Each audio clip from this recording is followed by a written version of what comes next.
Warahmatullahi wabarakatuh. Bismillahirrahmanirrahim. Alhamdulillahilladzi an'amana bi anwa'in ni'am wa faddalana ala sairi khalqihi bi ta'limil ilmi wal bayan. Allahumma shalli wa sallim wa barik ala sayyidil anam sayyidina Muhammadin sallallahu alaihi wasallam wa ba'd.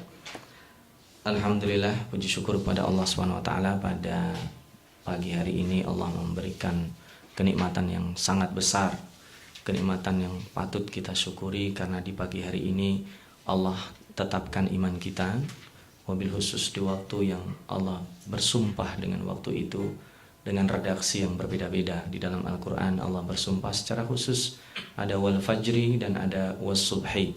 Dua-duanya adalah waktu Allah yang muliakan, dan sebelumnya Allah dahului dengan waktu sahur yang juga Allah angkat derajat orang-orang yang dekat dengan itu. Mudah-mudahan Allah jadikan kita di antara hamba-hambanya yang diangkat derajatnya di dunia dan di akhirat. Amin Allahumma. Kita akan melanjutkan halaqah kita pada kesempatan kali ini, yaitu ayat 146, dan nanti insya Allah kita akhiri 153. Di halaqah yang ke-23 ini masih ada kaitannya dengan tahwilul kiblah, perpindahan arah kiblat bagi umat Islam.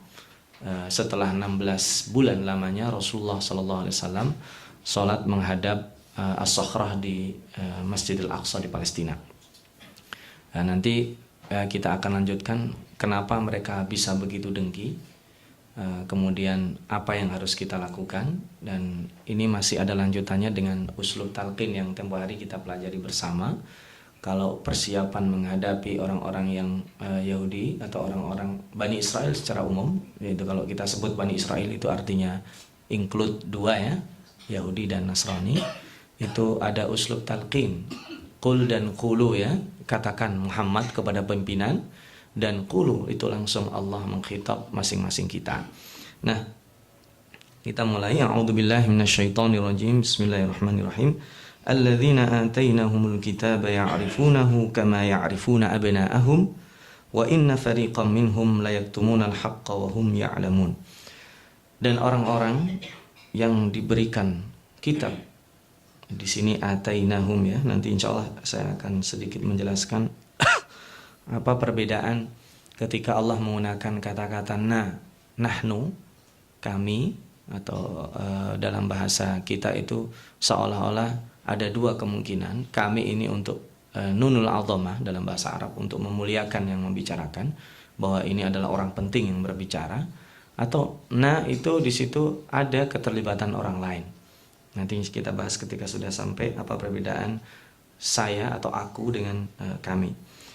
Ya'rifunahu kama ya'rifuna abna'ahum. Mereka itu orang-orang yang diberikan Alkitab, baik Yahudi maupun Nasrani. Jadi selain Bani Israel, istilah yang dipakai di dalam Al-Quran itu utul kitab atau ahlul kitab. Nah, ini sekarang ada yang baru, alladzina atainahumul kitab. Jadi Allah sudah mengkonfirmasi betul-betul bahwa Alkitab itu sampai ke mereka.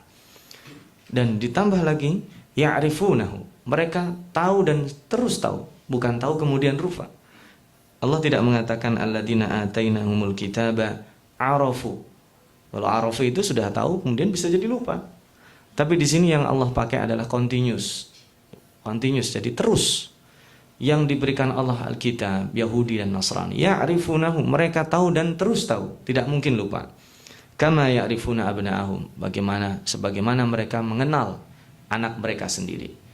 Di antara kita, ya kecuali bapak yang tidak bertanggung jawab saya kira, yang tidak tahu anaknya. Sebanyak apapun anak kita 15, 16, 17 sampai 20, 30, ya paling banter itu lupa. Tapi dia tahu bahwa itu adalah anaknya. Ya, kalau muskilah kalau dia tidak tahu itu adalah anak dia. Nah, pengetahuan mereka tentang Nabi Muhammad itu melebihi pengetahuan seorang ayah kepada anaknya. Atau sama, di sini bahasanya ka itu berarti sama. Wa inna fariqam minhum, sesungguhnya sebagian dari mereka la yaktumunal haqqa wa hum ya'lamun. Kenapa Allah katakan fariq? Karena ternyata tidak semua dari mereka itu menyembunyikan kebenaran.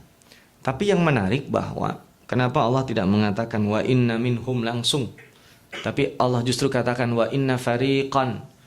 Fariqan di sini ada beda dengan ta'ifah, tapi hampir sama. Fariqan itu berarti mereka menyusun kekuatan, dan itu yang terlihat. Allah tidak membicarakan apakah mereka sedikit, apakah mereka banyak, tapi nanti yang terjadi banyak. Nanti di ayat surah Al-Imran dikasih tahu. Ternyata ahli kitab itu kebanyakan tidak beriman, yang beriman sedikit. Tapi kata Fariq di sini, mereka sedikit atau banyak, Fariq itu kalau dalam arti letter klub ya, atau kelompok. Tapi Fariq itu menghadirkan ancaman, kekuatan yang bisa menggerakkan sebaliknya. Jadi wa inna fariqam minhum, itu mereka kalaupun satu orang itu akan berusaha mencari kawannya supaya terbentuk satu kelompok. Jadi mereka bukan hanya masalah orang per orang. Misalkan saya tahu alamat si A, dikasih tahu, oh saya nggak akan ngasih tahu. Tapi dia akan mengajak, jangan percaya, jangan percaya. Jadi orang-orang yang tahu itu sesama mereka, mungkin ada 100, 200 dan sebagainya. Itu mereka bersekongkol untuk sama-sama pura-pura tidak tahu, padahal aslinya mereka tahu. Nah, maka pesan Allah kepada Nabi Muhammad, al-haqqu min rabbik, sesungguhnya kebenaran adalah dari Tuhanmu, fala takunanna minal mumtarin. Ini yang menarik. Kenapa Allah sampai keluarkan ayat ini? Kebenaran itu dari Allah, fala takunanna minal mumtarin, dan jangan pernah ragu. Itu sama halnya kata-kata firman Allah dalam berbagai surat, di antaranya surat Al-Anfal, wa aslihu data bainikum wa atiullaha wa rasulahu in kuntum mu'minin. Jadi kalian taat kepada Allah jika kalian beriman. Itu bukan berarti sahabat itu diragukan keimanannya, tetapi ini menunjukkan perhatian Allah kepada sahabat. Itu sama gini, kalau kamu itu seorang bapak kepada anaknya, kalau kamu seorang mahasiswa, harusnya itu bisa membuat ini. Ternyata anaknya nggak bisa. Bukan berarti status mahasiswanya hilang, bukan. Itu untuk mendorong, membuktikan bahwa dia itu mahasiswa. Maka ketika Allah mengatakan fala takunanna minal mumtarin, sesungguhnya Allah memberikan penghormatan, memberikan inayah, perhatian bahwa Nabi Muhammad SAW itu sama sekali tidak pernah ragu. Walikulli wijhatun huwa muwalliha. Ini dilanjutkan pembicaraan kemarin. Maka dimanapun arah yang kita tuju menghadap itu, fastabiqul khairat, maka berlomba-lombalah di dalam kebaikan.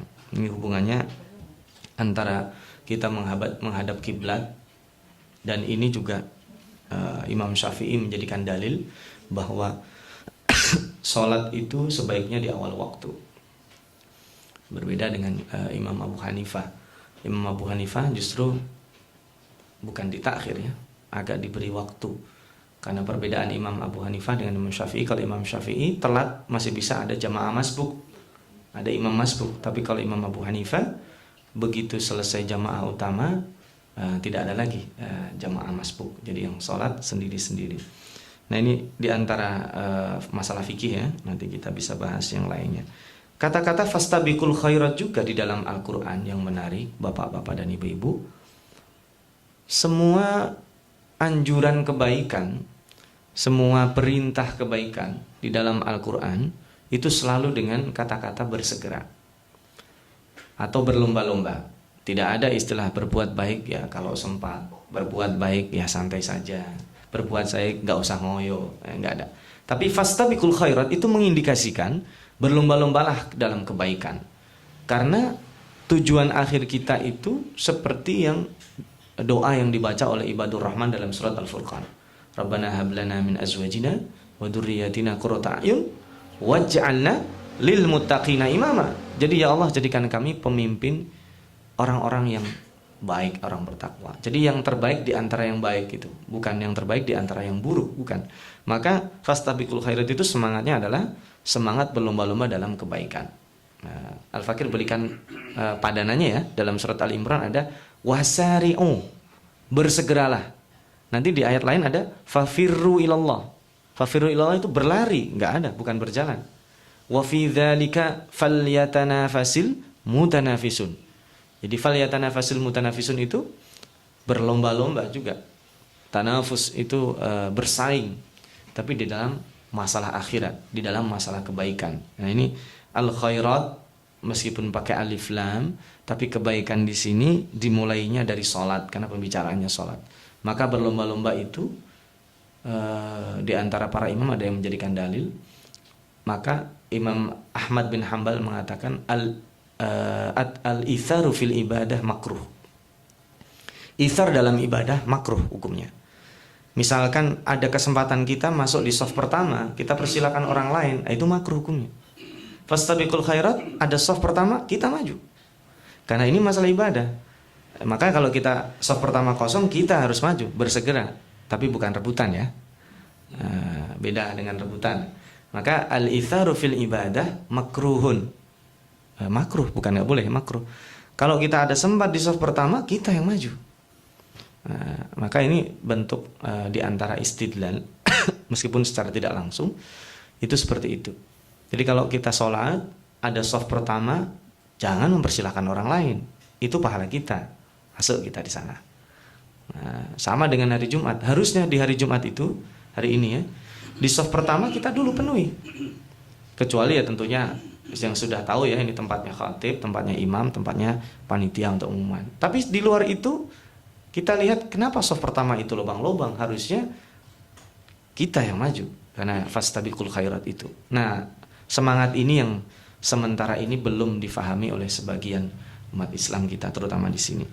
Nah, aynama takunu ya'ti bikumullahu jami'a. Dimanapun kita berada di dunia ini, mau jadi orang Indonesia, mau jadi orang Jakarta, mau jadi orang mana saja, ya'ti bikumullah. Allah akan mendatangkan kalian. Di hari kiamat itu ketika Allah bersumpah wa idzan nufusu zuwijat, ketika jiwa-jiwa itu dipertemukan kembali dengan raganya, dikumpulkan. Atau wa idzal quburu bu'thirat, ketika kuburan dibongkar. Nanti kan orang bertanya, lah kalau orang yang mati nggak punya kuburan? Bukan itu. Itu adalah simbol saja. Sesungguhnya hari kiamat itu yang mengerikan bukan hancurnya dunia. Bukan ketika gunung-gunung diterbangkan. Itu ngeri, serem, betul. Tetapi sesungguhnya yang paling menyeramkan dan mengerikan itu ketika wa idzan nufusu zuwijat. Ketika dikatakan di sini ya'ti bikumullah, itu yang paling mengerikan. Ketika seseorang dibangkitkan kembali. Makanya kenapa disebut hari akhir itu namanya macam-macam. Tetapi kenapa identiknya selalu disebut dengan hari kiamat? Karena hari kiamat itu qiyam dari kubur, bangkit dari kubur. Dan itu yang paling mengerikan. Karena begitu bangkit kita akan ingat dosa-dosa kita. Kita akan mempertanggungjawabkan apa yang telah kita lakukan. Nah, ini bentuk dari sebenarnya ancaman secara tidak langsung. Tetapi kenapa ditujukan kepada umat Islam? Karena di sini khitabnya adalah aynama takunu antum ayyuhal mu'minun ya'ti bikumullahu jami'a, dan setelah fastabiqul khairat. Itu artinya bahwa orang-orang yang berlomba di dalam kebaikan dan dipadu dengan sebelumnya perintah tidak boleh ragu, itu kalau seandainya kita yakin motivasi kita akan diberikan Allah, maka bahasanya ya'ti bikum. Ya'ti bikum itu bukan hanya ada di dalam ayat Quran itu al-hasyr ya, dikumpulkan. Ada macam-macam ya, tapi ya'ti bikum itu ada kesan kita didatangkan. Karena kan beda dengan yang Allah mendatangi kita langsung dalam surat Al-Fajr itu ya. Wa jaa'a rabbuka wal malaku soffan soffa. Itu kesannya kesan yang mengancam. Allah datang di hari kiamat, meninspeksi langsung, menata barisan malaikat soffan soffa. Itu kan orang belum diadili dia udah gemetaran. Dilihat di situ Allah yang bariskan itu malaikat azab. Malaikat azab pun dia berpeleton-peleton, ada tukang khusus azab riba, ada yang azab ini, ada yang azab ini.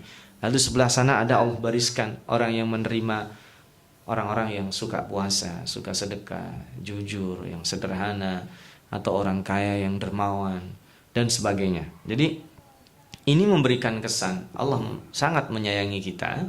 Aynama takunu ya'ti bikumullah. Meskipun ini ayat ancaman, tetapi kata-kata al-ita, kata-kata al-ityan itu memberikan kesan kita didatangkan semuanya utuh dan bulat. jiwa dan raga plus amal-amal kita. Innallaha ala kulli syai'in qadir. Wa min haitsu kharajta fawalli wajhaka syatral masjidil haram wa innahu lal haqqu min rabbik wa ma Allahu bighafilin amma ta'malun. Ini masih hubungannya kemarin dan nanti diulang pada ayat 150, diulang 2 kali ya.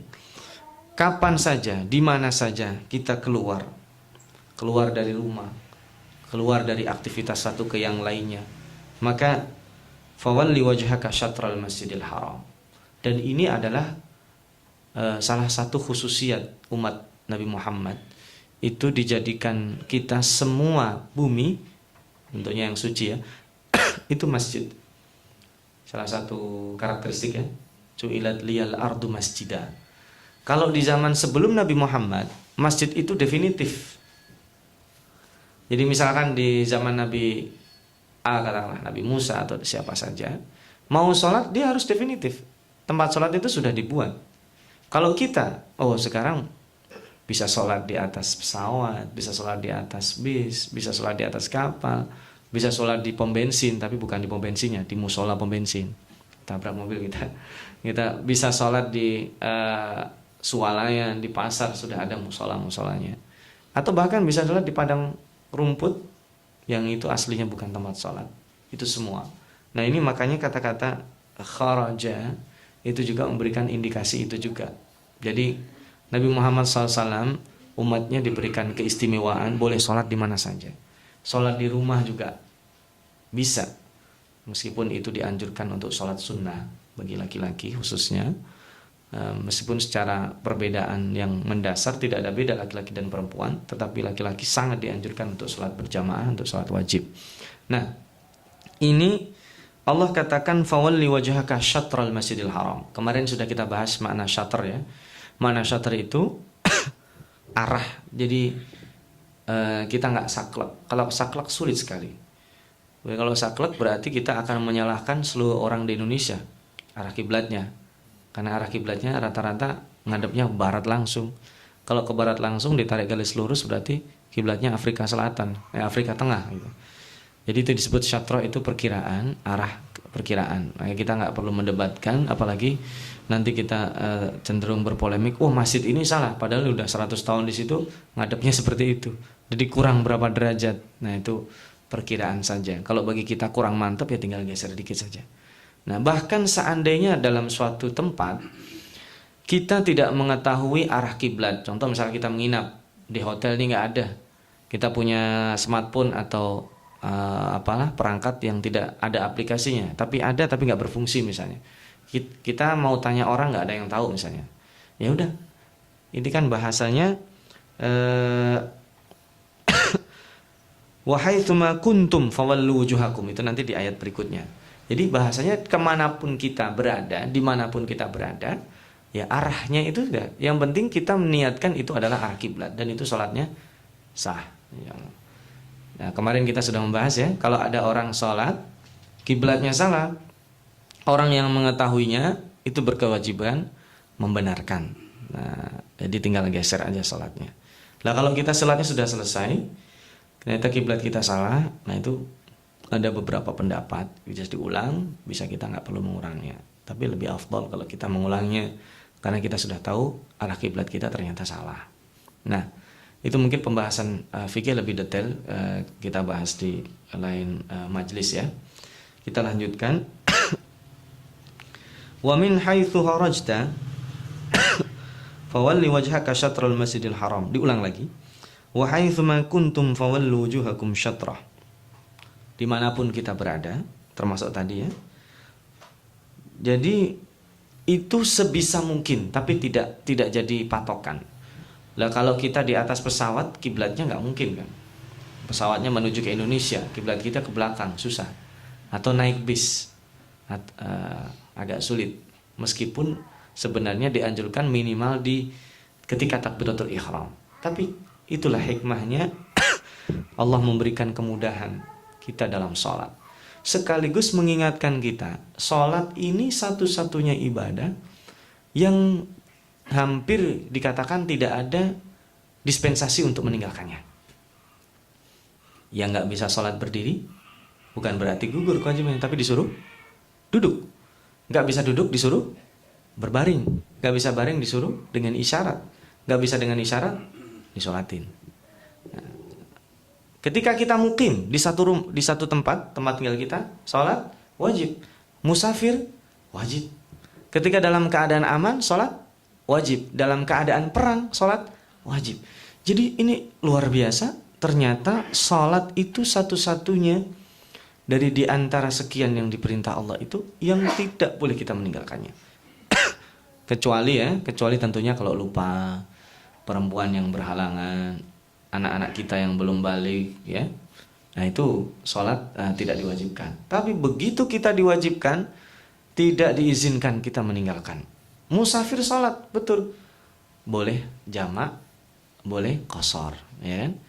Allah memberikan keringanan, tapi Allah tidak ada keringanan meninggalkannya. Keringanan dalam melakukan dispensasi ada. Itu silakan dibahas lebih detail nanti ya. Gimana sholat musafir, sholat qashar, ada sholat pada saat perang, sholat dan sebagainya. Tapi sama sekali tidak ada keringanan untuk meninggalkan sholat. Keringanan dalam melakukan sholat ada. Tapi keringanan dalam meninggalkan sholat itu tidak ada. Nah, bahkan saya nggak sholat dulu deh, saya ganti besok. Kalau puasa boleh, sholat tidak ada itu cerita.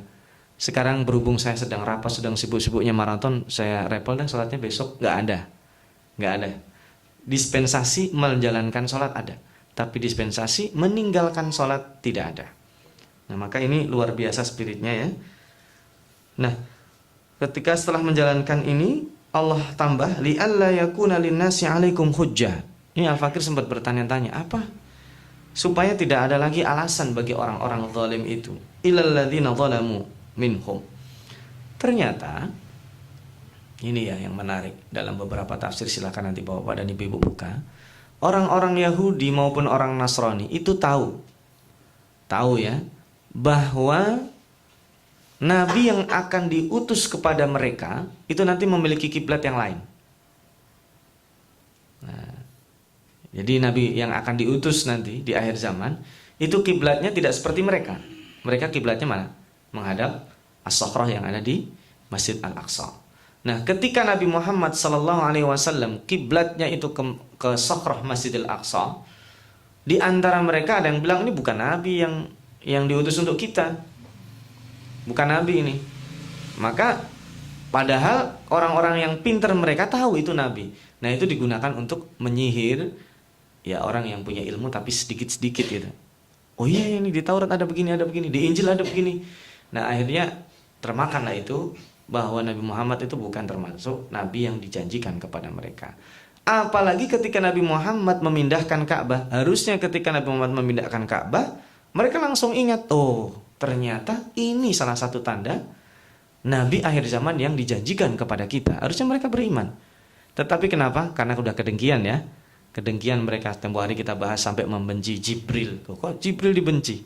Sementara mereka mencintai dan menghormati Mikael. Kenapa? Itu sudah kita bahas. Nah ini sama juga. Ketika mereka punya tanda-tanda itu, harusnya ketika pindah ke Ka'bah gak ada lagi alasan orang-orang zalim itu. Tapi nyatanya apa? Mereka tetap tidak beriman. Padahal ini tanda-tandanya jelas. Salah satu nabi yang nanti, bukan satu-satunya nabi akhir zaman yang diberikan Allah kepada mereka. Itu ciri-cirinya adalah ketika nanti mereka sholat menghadapnya ke Ka'bah, bukan lagi ke Sakhrah. Jadi di sini sangat ideologis. Maka Al-Fakir berulang kali dalam berbagai kesempatan, meskipun tidak tepat ya kita katakan konflik, masalah yang terjadi dialami saudara kita di Palestina itu murni masalah kemanusiaan, tidak murni masalah kekuasaan, juga tidak. Ada unsur ideologis ya yang kemarin kita sudah bahas. Meskipun nanti unsur ideologis akan bercampur unsur ekonomi, unsur politiknya, itu sudah kita bahas kemarin. Adanya ekspor impor berhala ya dari Cina. Jadi ada bagian tertentu yang diterima oleh orang-orang pejabat-pejabat Quraisy, sehingga ketika itu diganggu berhala, berarti bukan hanya mengganggu ideologis, tapi mengganggu kepentingan politik dan kepentingan ekonomi dari hasil ekspor impor berhala yang tempoh hari sudah kita bahas. Nah, Maka Allah mengatakan, "Fala tahsyauhum wahsyauni." Ini tadi yang ingin Al-Fakir jelaskan. "Fala tahsyauhum wahsyauni." Jangan takut kepada mereka, tapi takut kepada aku. Nah, ini yang menarik. Tadi kita mulai alladzina atainahum. Di dalam Al-Qur'an kalau ada kata-kata ataina, rozaknahum, arsalna, auhayna, khalaqnakum, bahkan sampai mencipta. Itu kenapa ada na? Tetapi dalam masalah takut ibadah itu kita tidak boleh ada kata-kata na. Di situ nggak ada fala tahsyauhum wahsyauna, takutlah kepada kami, nggak ada. Ibadah, takut, mengeluh atau kita merasa mengagungkan itu harus satu kepada Allah. Makanya rata-rata khususnya ibadah itu nggak ada ibadah itu kepada kami, ibadah itu kepadaku. Fa iyaya fa'budun, hanya kepadaku menyembah. Iyyaka na'bud, ya kan? Wa ma khalaqtul jinna wal insa illa liya'budu. Itu harusnya ada ni ya. Liya'buduni itu menyembah kepadaku saja. Tapi kalau antaina, arsalna, kami utus, kami beri, kami kasih rizki, kami menciptakan, itu selain nunul azamah, selain menunjukkan keagungan Allah, itu menunjukkan adanya keterlibatan orang lain. Loh, khalaqnakum, mencipta, ada keterlibatan orang lain? Iya, karena yang diciptakan Allah secara langsung itu cuma Nabi Adam dan istrinya. Tetapi yang lainnya ada keterlibatan orang tua kita. Nah, makanya kita ini diciptakan Allah bahasanya khalaqnakum, karena tidak langsung diciptakan. Enggak, tapi yang menciptakan ini melalui proses bapak dan ibu kita terlibat. Mimma rozaknahum. Allah memberikan rizki kepada kita, juga ada orang terlibat. Kalau yang pegawai ya digaji di perusahaan, yang dia jasa juga ada dikasih. Kalau dia guru juga dikasih dari hasil gurunya. Kalau dia adalah buruh dari upah buruhnya. Dan sebagainya. Jadi ada keterlibatan orang lain dalam rezeki itu. Allah tidak langsung ngasih kita jegrok gitu saja. Kalau itu kan berarti langsung. Lah, dalam mengutus Nabi, iya. Dalam mengutus Nabi tempo hari kita juga membahas ya. Kenapa Allah itu tidak memberikan wahyu kepada Nabi Muhammad langsung saja? Seperti halnya ketika dipanggil menghadap Sidratul Muntaha, Allah sanggup. Kenapa? Karena Allah melibatkan malaikat Jibril. Loh, berarti ini kelemahan Allah? Tidak. Itu justru menunjukkan luar biasa amanah yang diemban oleh malaikat Jibril. Jibril tidak mengurangi sama sekali pesan dari Allah, dan Nabi Muhammad sama sekali tidak mengurangi pesan dari Allah yang disampaikan oleh Jibril, sehingga kita betul-betul yang kita pegang mushaf ini, yang di dalamnya terdapat kalam Allah, Al-Quran, itulah amanah Allah yang disampaikan kepada kita. Itu makanya dua, kemarin kita membahas kul dan ada kulu. Kul amanah dan ada kulu. Jadi itu dua uslub talqin yang Allah ingin tegaskan. Ternyata itu hikmah, ada keterlibatan orang lain di dalam proses kebaikan yang ada di dunia ini. Kalau hanya beribadah atau di sini takut hanya kepada Allah, itu adalah makna memurnikan tauhid, tidak ada keterlibatan. Makanya iyyaka na'bud, yang masih ingat ya yang kita bahas di awal pertemuan itu, iyyaka na'bud wa iyyaka nasta'in. Kenapa enggak na'buduka?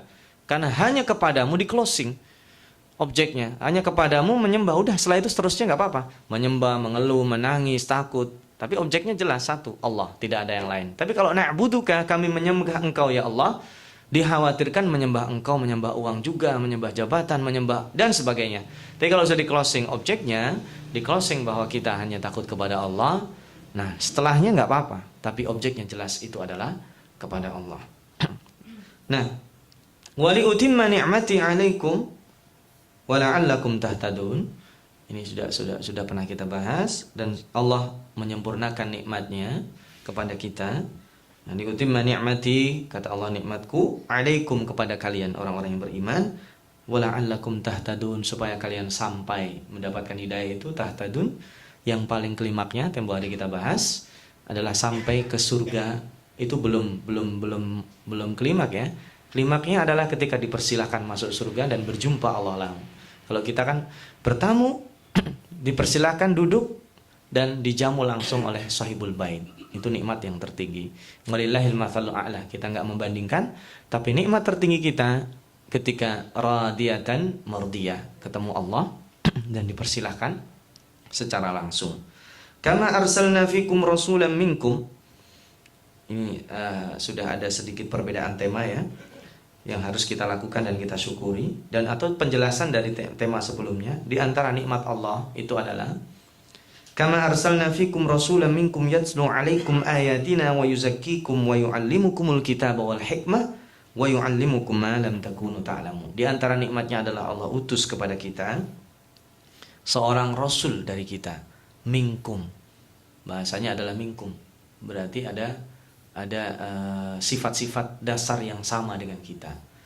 Rasulullah sallallahu alaihi wasallam ketika ada utusan Romawi itu takut, gemetar. Rasulullah tersenyum. Saya ini hanya seorang anak laki-laki dari seorang perempuan yang terbiasa makan dendeng. Jadi biasa, menunjukkan kemanusiaannya. Rasulullah juga sakit, meskipun sakitnya seumur hidup cuma 2 kali, menandakan beliau sangat sehat. Rasulullah juga menyantuni, Rasulullah juga menangis, Rasulullah juga bersedih, Rasulullah juga banyak sisi-sisi manusia di sini minkum.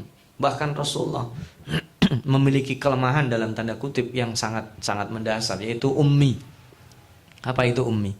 Tidak bisa baca, tidak bisa tulis. Tetapi orang yang tidak bahasa dan tidak bisa baca dan tidak tulis ini memimpin peradaban.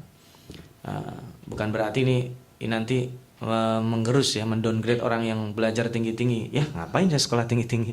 Rasulullah aja nggak bisa baca, nggak bisa tulis, bisa memimpin dunia misalnya. Apalagi sekarang kan sedang ngetren seperti itu. Nggak lulus SD tapi punya perusahaan misalnya, nggak lulus ini tapi dia sukses. Nah ini ya ngapain sih sekolah-sekolah sampai doktor misalnya? Nggak, bukan itu tujuannya. Tujuannya ternyata ini anak yatim yang nggak bisa baca, nggak bisa tulis, tapi dengan hidayah Islam memimpin dunia. Ini juga memberikan harapan. Para budak itu diberikan harapan hidup, bahwa kehidupan itu nikmat yang sangat mahal, sehingga kelemahan-kelemahan yang bukan Allah berikan, yang di sini ada halangan, itu tujuan Allah. Orang yang sanggup melampauinya, dia biasanya menjadi orang yang hebat. Tapi orang yang tenggelam dengan kelemahan, sempurna dia. Jika sebelumnya lam yakun syai'an madhkura, tidak pernah disebut orang, ya udah lunas. Dia akan tidak pernah lagi disebut sejarah. Nah, apa misinya? Yatlu alaikum ayatina wa yuzakkikum wa yuallimukumul kitaba wal hikmah. Ada 3. Membacakan ayat-ayat Allah, baik yang secara langsung berbentuk ayat-ayat Allah al-matlu. Ini yatlu al-matlu yaitu Al-Qur'an. Nabi Muhammad membacakan dan Nabi Muhammad mendengar bacaan. Bukan hanya Jibril ya. Jadi Nabi Muhammad itu kadang suka mendengar bacaan para sahabatnya. Ibnu Mas'ud itu diantara orang yang banyak didengar bacaannya oleh Nabi Muhammad sallallahu alaihi wasallam. Padahal Ibnu Mas'ud itu memiliki kelemahan kakinya kecil. Tapi bacaannya luar biasa.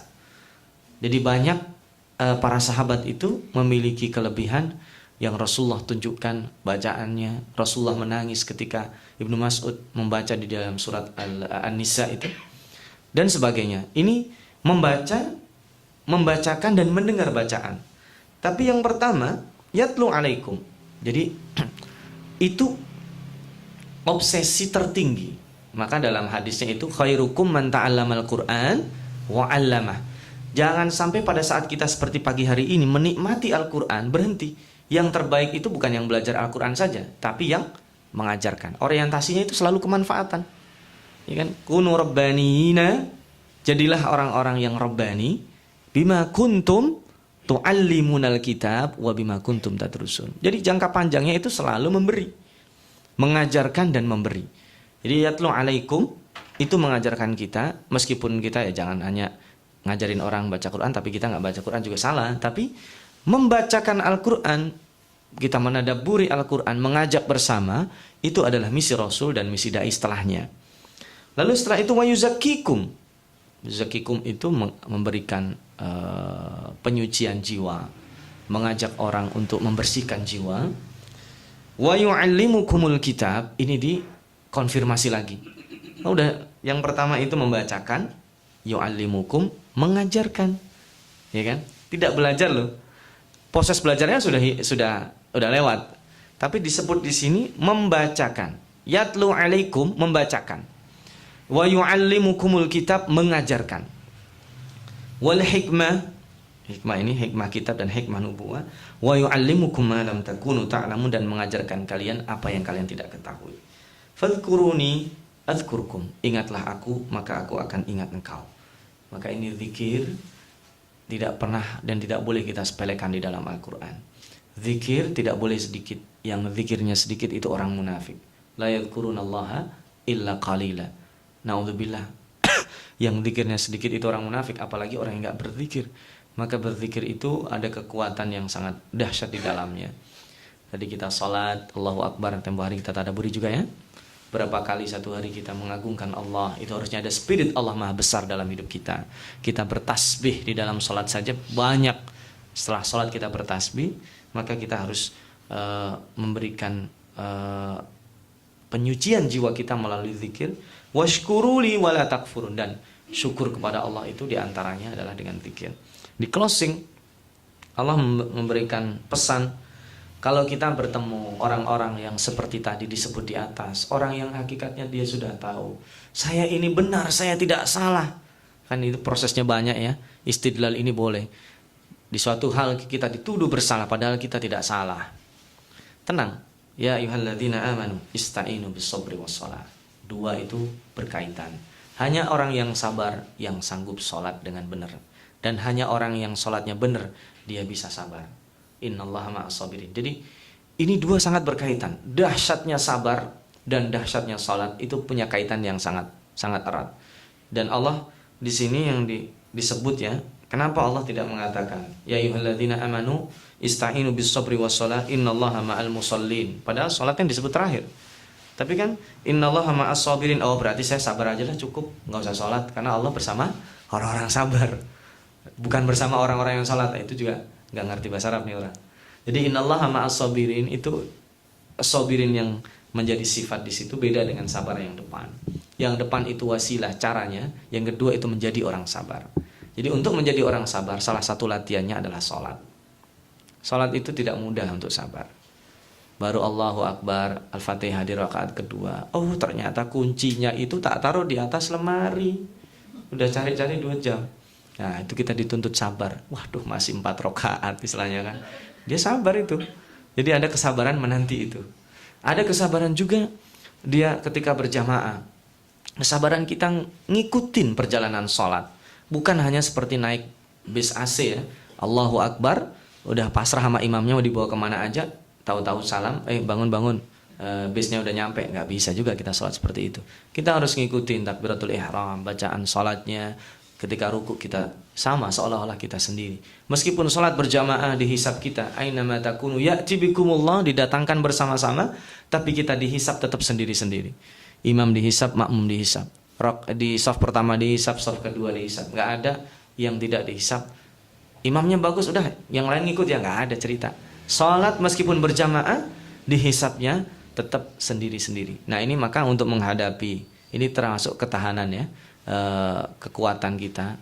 Kalau kita fala takunanna minal mumtarin, jangan ragu terhadap kebaikan. Al-haqqu min rabbik tadi disampaikan, maka harusnya kita ikuti dengan sabar dan salat sehingga apapun yang terjadi orang-orang Yahudi, orang-orang Nasrani atau siapapun, karena umat Islam itu bukan terjebak, berada di 5 perangkap setidaknya.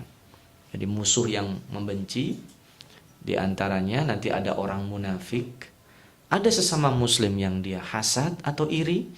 Kalau ini semuanya kita rangkai dengan sabar dan sholat, itu tidak akan mengganggu kita. Mau dipuji, mau dicaci, mau gak dianggap, oh gak ada masalah. Innallaha ma'as-sabirin. Kebersamaan bersama Allah itu udah cukup. Wah, kebersamaan bersama Allah itu yang membuat kita bisa continue dan membuat kita bisa eksis dengan isti'anah, dan bahasa yang dipakai di sini. Mengulang kembali ya, iyyaka na'bud wa iyyaka nasta'in. Jadi kenapa iyyaka na'bud bukan wa iyyaka natlub? Karena meminta itu dicela. Meminta tanpa modal itu dicela. Tapi al-isti'anah kita punya modal. Modalnya apa? Sabar dan sholat minimalnya. Dalam berbuat kita memiliki modal sekecil apapun. Sekecil tongkat Musa yang dipukulkan ke laut itu adalah sekecil modal ikhtiar. Sisanya adalah tawakal yang kepada Allah.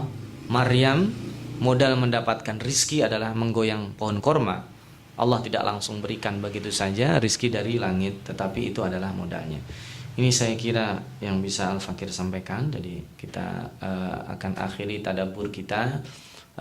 Mudah-mudahan kita bisa mengamalkan yang kita pelajari, diberikan kenikmatan Allah dalam berinteraksi dengan Al-Quran.